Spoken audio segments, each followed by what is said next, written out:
Hello friends, আপনার ফেসবুকটা কোন নাম্বার দিয়ে খোলা আছে অনেকেই কিন্তু এই ব্যাপার নিয়ে জানে না।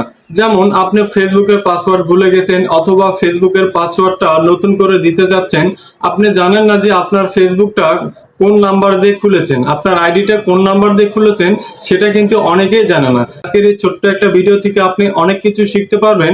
তো ভিডিওটি ভালো লাগলে অবশ্যই আমার চ্যানেলটি সাবস্ক্রাইব করবেন, আর ভিডিওটা আপনার ফেসবুকের টাইমলাইনে শেয়ার করে দিলে অনেকেরই উপকারে আসবে। তাহলে দেখে নিব আপনি যে ফেসবুক আইডি খুলেছেন কোন নাম্বার দিয়ে খুলেছেন অথবা জিমেইল দিয়ে খুলেছেন কিনা। তাহলে কিভাবে বুঝবেন, আজকের এই ছোট্ট ভিডিওটা দেখে যাবেন। তাহলে ভিডিওটি আমরা শুরু করব। Let's go.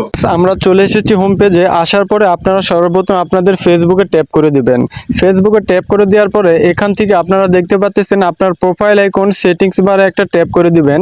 তো ট্যাপ করে দেওয়ার পরে এখান থেকে আবারও নিচে স্ক্রল ডাউন করে নিচের দিকে নিয়ে আসবেন। নিয়ে আসার পরে এখান থেকে দেখতে পারবেন সেটিংস অ্যান্ড প্রাইভেসি। এখানে ট্যাপ করে দেওয়ার পরে আপনারা এখান থেকে দেখতে পারবেন যে সেটিংস নামে একটা আইকন আছে, এখানে আমরা ট্যাপ করে দিলাম। দেওয়ার পরে আপনারা এখান থেকে দেখতে পারবেন হচ্ছে পার্সোনাল ডিটেলস। তো পার্সোনাল ডিটেলসে একটা ট্যাপ করে দিবেন। তো দেওয়ার পরে আমাদের মূল ইন্টারফেসে নিয়ে চলে যাবে। এখানে আরও একটা দেখতে পারবেন হচ্ছে পার্সোনাল ডিটেলসে একটা ট্যাপ করে দিবেন। দেওয়ার পরে আপনারা এখান থেকে দেখতে পারবেন হচ্ছে কন্ট্যাক্ট ইনফো।